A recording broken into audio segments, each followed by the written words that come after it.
Sejam muito bem-vindos a mais um TV Pet Show. E olha, se eu fosse você, não saia daí, porque o programa de hoje está simplesmente incrível. Confere só o que a gente preparou. Temos o Dr. Moreira Neto nos falando sobre endoscopia em animais. O Dr. Alisson Ximenes nos explica o que é a termografia feita em cães e gatos. E o Dr. Ricardo Renz tira nossas dúvidas sobre problemas de pele. Tem o repórter Fuinha e tem também Meu Pet é Lindo. É daqui a pouquinho, não sai daí.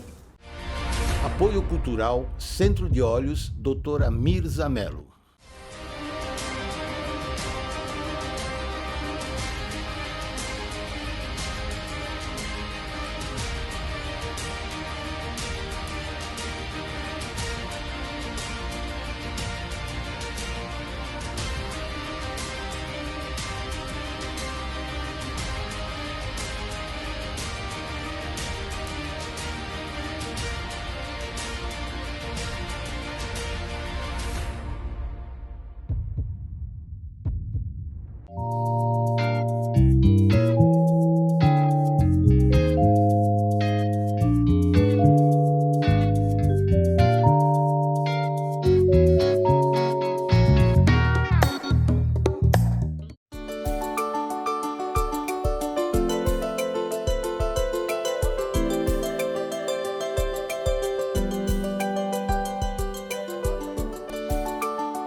Gente, eu estou aqui com o Dr. Moreira Neto, veterinário endoscopista. Doutor, tudo bem com o senhor? Tudo bem. Olha, eu fico admirada como cada vez mais a medicina veterinária fica parecida com a medicina humana. A gente chega aqui e vê toda essa tecnologia de endoscopia. E a minha curiosidade, doutor, quais são as situações em que mais se faz necessário o animal fazer uma endoscopia? Basicamente, uns 80% dos animais são para retirada de corpo estranho. Seja corpo estranho em esôfago ou seja corpo estranho em estômago. O estômago é a maioria dos casos.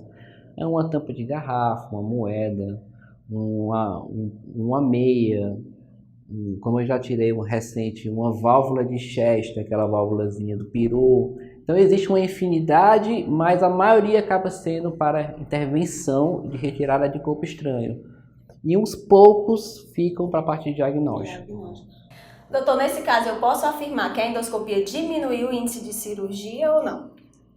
De certo, mas a endoscopia, apesar dela ter uma amplitude muito grande de possibilidades, ela tem uma limitação muito clara e definida. Então, existem algumas intervenções em que o procedimento ele acontece em paralelo a uma possível cirurgia, ou ele já não acontece. Pelas imagens de diagnóstico que o animal tem prévio, nós já conseguimos decidir. Esse animal não vai para a endoscopia, esse animal já vai para a cirurgia. Mas a cirurgia ela ainda acaba sendo uma maior amplitude de casos possíveis, porque é uma intervenção muito mais direta. Existe um dano para o animal de pós-operatório, a endoscopia ela é mais benéfica por conta do pós-operatório ser praticamente zero. Pode acontecer de estar fazendo a endoscopia, não conseguir retirar e ter que ter a intervenção, doutor? Existe essa possibilidade. Quando há essa possibilidade, o proprietário ele é avisado, então todo o aparato já é montado. O procedimento de endoscopia começa com a possibilidade de não ser terminado. Então, rapidamente já se decide, não vai dar para tirar, retira-se o material do endoscópio e a cirurgia já começa como de forma convencional. Entendi. Doutor, eu queria que o senhor mostrasse aqui para mim, eu fiquei curiosa. Esse é o aparelho que a gente faz. A endoscopia, na verdade, é um termo geral para visualização de cavidade com o uso de uma microcâmera e algum aparato de utilização. No caso, isso aqui é um vídeo endoscópio flexível.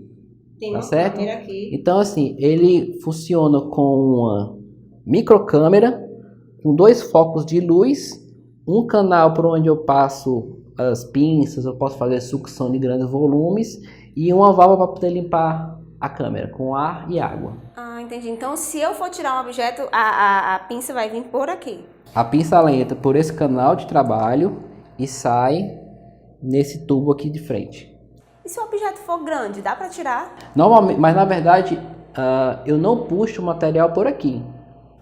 Eu trago junto o tubo, a pinça e o material tudo junto. Ah, entendi. Eu posiciono e entro novamente no cão. Eu posso fazer essa entrada e saída quantas vezes eu achar necessário. Entendi. Doutor, e quais os objetos mais estranhos que o senhor já tirou? Teve uma moeda que foi para a Europa. Ela foi diagnosticada em dezembro e o proprietário optou por não retirar naquele momento, por motivos pessoais. Mas pode ficar esse objeto estranho há muito tempo. Alguns objetos podem persistir no estômago sem causar dano. E não é muito incomum você ter um objeto que está lá e ele é visualizado casualmente. Você vai fazer uma intervenção cirúrgica qualquer e você vê que tem um objeto lá. Alguns corpos estranhos têm que ser retirados de maneira quase que imediata. Por exemplo, uma pilha, uma bateria, por conta do material cáustico. Então, esses causam processos imediatos. Alguns ficam lá. Você nem sabe que o animal tem. Nem ele sabe que tem. Que não prejudica. Pedra, às vezes fica lá, esse tipo de coisa. Doutor, agora outra coisa que eu estava chegando aqui e eu ouvi o senhor falar de H. pylori. E eu não sabia, quer dizer que os animais também podem ter essas bactérias que a gente tem? H. pylori é a bactéria mais comum em humano. H. pylori ela acontece entre cão e gato em gatos. Existe uma porcentagem de gatos com H. pylori. Mas existem outras espécies de Heliobacter que acontecem em cães e em gatos. Com uma certa variação entre espécies. Para o animal chegar aqui, para o tutor chegar aqui com um animal, ele vem diretamente para o senhor, olha, eu estou achando que meu animal engoliu, ou ele tem que ir no clínico e vir, como é que funciona? Normalmente um animal ele passa por uma avaliação clínica prévia. Ele chega por algum motivo, ou ele está vomitando, ou o proprietário já declaradamente viu ele engolindo o material. Vem diretamente mas passa pelo clínico, o clínico avalia, faz uma triagem. Às vezes o clínico já pelo tipo de material já tem uma noção, não. A endoscopia pode resolver, a cirurgia pode resolver. Se ele não tivesse discernimento, vem para a endoscopia, nós avaliamos a parte de diagnóstico do animal novamente e decidimos, não, de fato a endoscopia resolve ou não, tem que ir para a cirurgia. E a gente acompanhou aqui, a gente tem até imagens da Kiara, Yorkshire, quando a gente chegou ela estava aqui, e aí a gente fez imagens dela. O que é que a Kiara tinha, doutor? A Kiara é um animal que foi diagnosticado há um certo tempo atrás com gastrite. E foi tratado à época e resolveu o problema. Assim, a sintomatologia foi resolvida e ela veio para um diagnóstico pós-tratamento. Nós coletamos material para pesquisa de Heliobacter e material para biópsia histopatológica. Doutor, mais uma vez, muito obrigada. Eu espero voltar aqui sempre que o senhor tiver novidades, só chamar a TV Pet Show. Eu agradeço a oportunidade de explanar sobre essa possibilidade de diagnóstico que nós temos hoje aqui em Fortaleza, que é a endoscopia veterinária.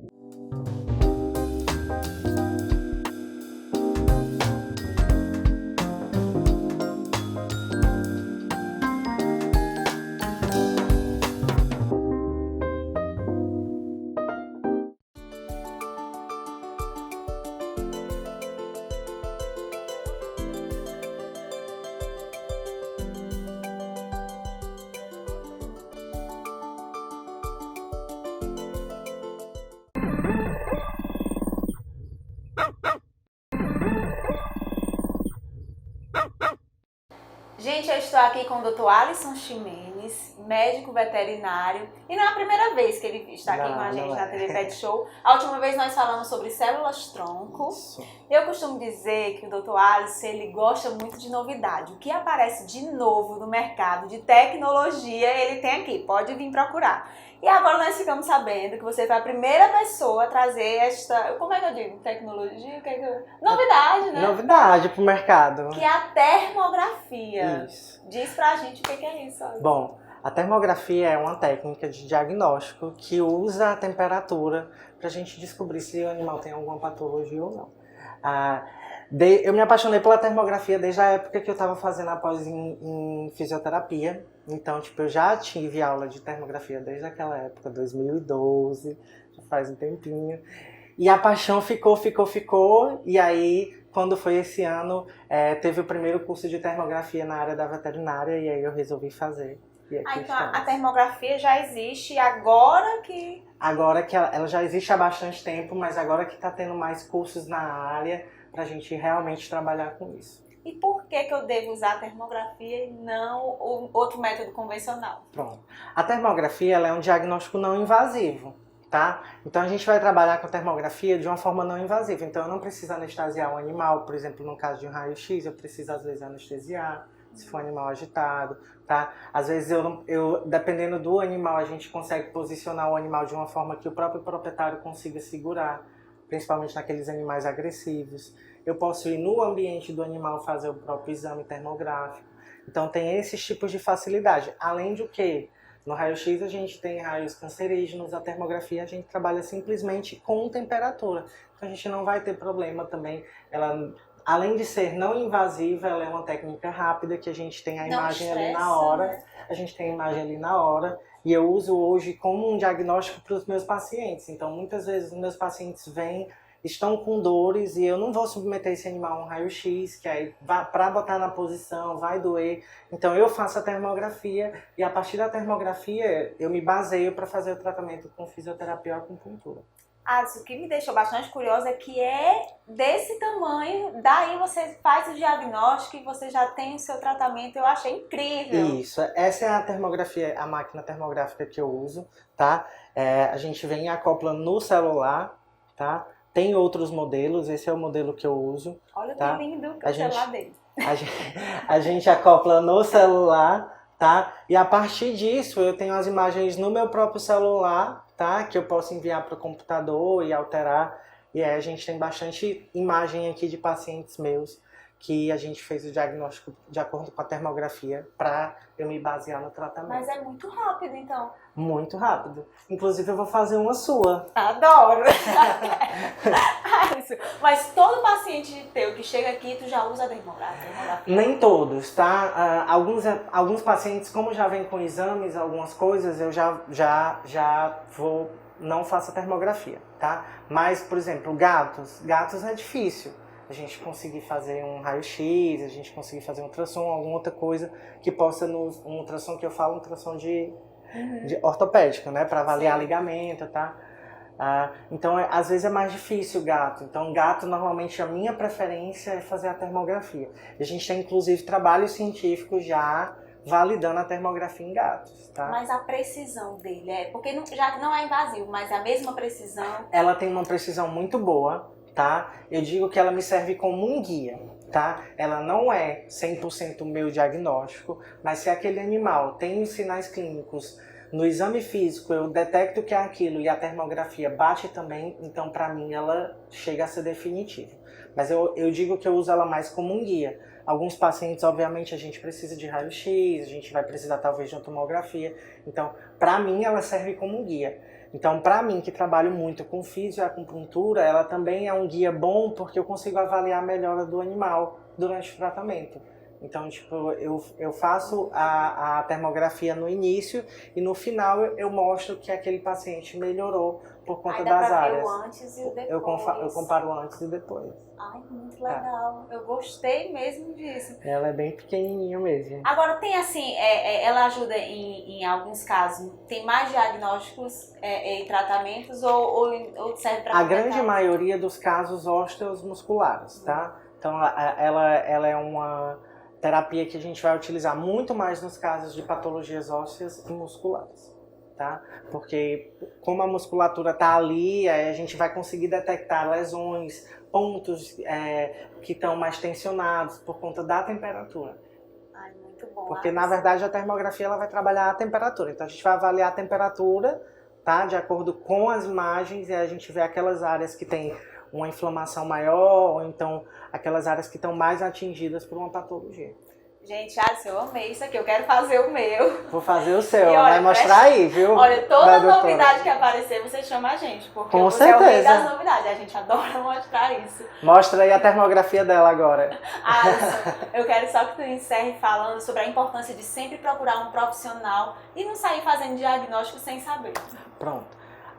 É importante, tá? A gente sempre fazer esse diagnóstico com o veterinário, seja o termográfico, seja raio-x, ultrassom, tá? Independente do método de diagnóstico, é sempre bom você fazer e ser acompanhado pelo veterinário. Por quê? Porque é o veterinário realmente que vai dar o diagnóstico conclusivo. É ele que vai unir os sinais clínicos com o diagnóstico que a gente tem laboratorial ou de imagem, tá? Então é ele que vai somar isso e vai dar o diagnóstico conclusivo.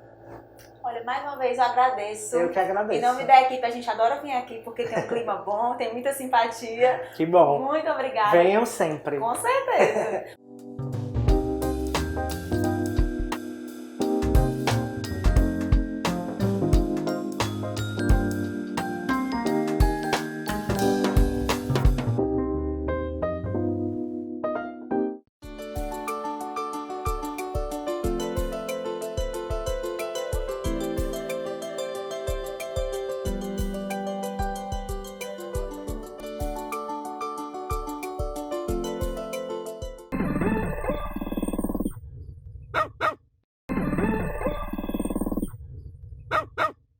Gente, para quem não sabe, o Dr. Ricardo, ele apoia a TV Pet Show antes mesmo da gente vir para a TV, quando a gente era das redes sociais, YouTube, Face. O Dr. Ricardo já acreditava no nosso projeto.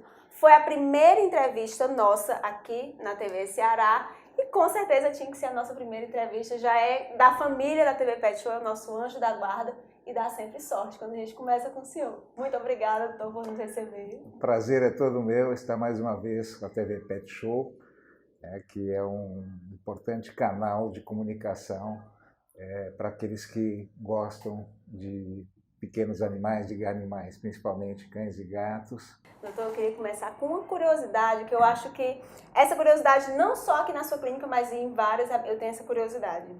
Qual é a principal queixa dos tutores que chegam aqui procurando o senhor? Tem um problema principal?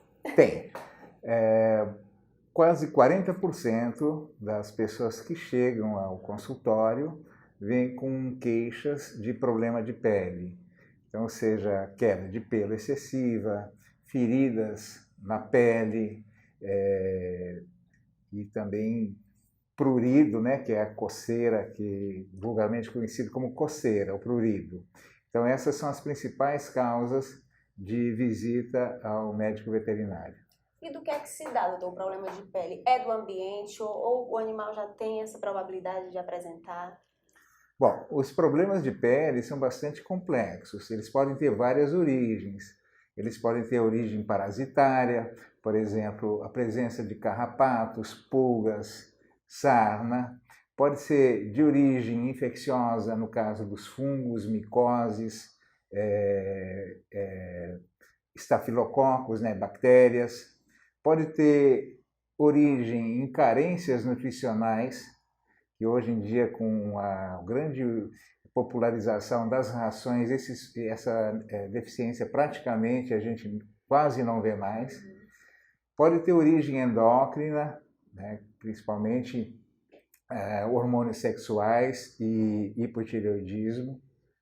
E podem ter também, principalmente, as alergias, né, que hoje talvez, dos problemas de pele, a principal causa. Mas como é que não tem como eu diferenciar em casa? Eu tenho que trazer aqui para saber se é uma alergia ou se é um problema de pele. Dermatite, eu posso usar esse termo ou não? Dermatite é um termo genérico, né? Então, toda alteração na pele, de origem, a gente chama de dermatite.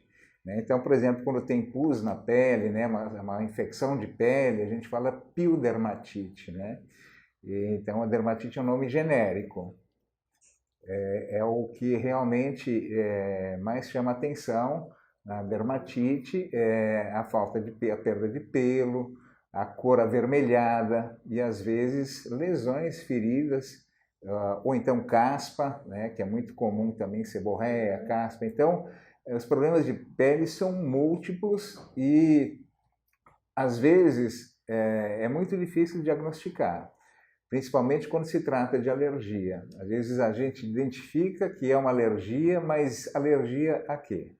Aí já é outro Aí já começa o processo de tentar identificar e muitas vezes não se consegue identificar. Doutor, existe alguma raça que tenha mais probabilidade de desenvolver problema de pele ou qualquer cachorro? Tá.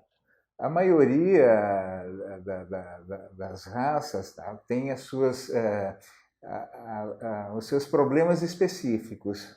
No caso de pele, né, a gente tem hoje, por ser cachorro da moda, o Shih Tzu, é um cachorro que tem muito problema de alergia. O Hélio, né? nosso diretor, conhece bem. Conhece bem, né? Os West, né, que também são muito comuns, né? Alguns pitbull de pele clara. Então, cada raça tem uma característica, mas alergia, o Shih Tzu hoje é provavelmente o que mais vem à clínica com problema de alergia. Doutor, antigamente, qualquer coceira que a gente via nos animais, o pessoal dizia logo é sarna. Hoje em dia, existe essa diferença? Por que antigamente era só isso? Acho que não tinha esse conhecimento, né, do restante das doenças. Exatamente. Até hoje, algumas pessoas ainda relacionam problemas de pele à sarna. Antigamente, quando o cachorro chegava, antigamente que eu digo alguns anos atrás, quando o cachorro chegava à clínica com queixa de prurido, de coceira, a primeira coisa que a gente ia procurar era parasitas de pele, se não tinha pulga, carrapato, ou então piolhos. E se não tivesse parasitas de pele, a gente pensava logo em sarna e tratava como sarna. Na maioria das vezes resolvia, né, o problema. Hoje, quando os animais foram para o apartamento, hoje a maioria dos nossos pacientes moram em apartamento, então as doenças começaram a ter outra origem até psicológica, porque os animais presos dentro de um apartamento... Existe mesmo isso, doutor, dos animais estar se lambendo e não é problema de pele, é estresse? Exatamente. É chamada dermatite psicogênica. É estresse e principalmente ansiedade. Em gatos também? Em gatos é mais comum, as dermatites psicogênicas são mais comuns em gato. Então, o cachorro, quando morava em casa, ele vivia no quintal, correndo atrás de passarinho, gato, gente no portão, ele passava o dia inteiro distraído. Hoje ele passa dentro do apartamento, as pessoas às vezes vão trabalhar, vão estudar, e o animal fica sozinho. Não tem com que se ocupar. E aí não tem com que se ocupar, isso gera uma ansiedade, e essa ansiedade, o estresse, gera uma alteração no sistema imunológico, e aí podem ocorrer essas doenças de origem psicogênica, inclusive coceiras localizadas ou generalizadas, né, de origem emocional. De qualquer forma, doutor, acho que tanto sendo psicológico como tendo a doença mesmo, tem que vir aqui na Clínica São Francisco para não correr o risco de automedicar. Exatamente. O diagnóstico de doenças de pele é um dos diagnósticos mais difíceis que tem. Normalmente se chega às vezes a um diagnóstico por exclusão das outras possibilidades. Porque, principalmente em casos de alergia, a gente até consegue diagnosticar alergia, mas alergia a quê? Esse é o grande problema. Só um médico para saber. E às vezes nem o médico, a gente tem que fazer tentativa e erro para tentar acertar. É verdade. Doutor, mais uma vez, muito obrigada em meu nome, em nome de toda a nossa equipe. Eu espero sempre voltar aqui, espero que as portas estejam abertas, para sempre que a gente precisar, o seu socorrer. Muitíssimo obrigada, viu, doutor? E agora é a vez do nosso repórter favorito. É com você, Fuinha. Olá, pessoal! Nha, nha, nha, nha, nha. Repórter Fuinha informa. Fucei!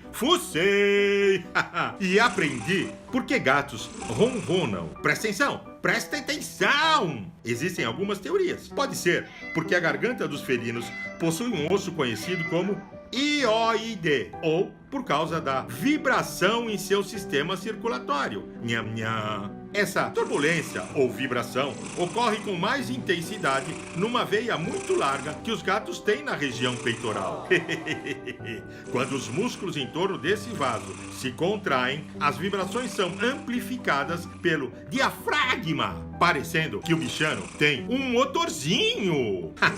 Muitas pessoas acreditam que o som é sinal que o gato tem asma. Nada disso! As vibrações também são transmitidas pela traqueia até saírem pela cavidade sinusoidal, na forma de ronronar, aquele ruído gostoso e repetitivo.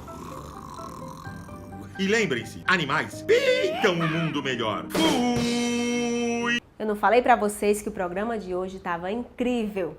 Olha, quer rever uma matéria ou tem uma sugestão? É só entrar em contato com a gente através das nossas redes sociais. Quer aparecer aqui no Meu Pet é Lindo? Faz uma foto ou vídeo com seu bichinho de estimação e envia para o nosso WhatsApp.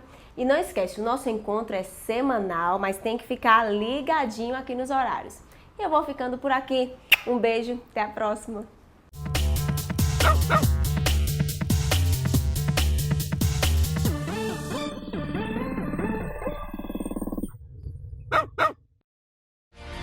Apoio Cultural Centro de Olhos Dra. Mirza Mello.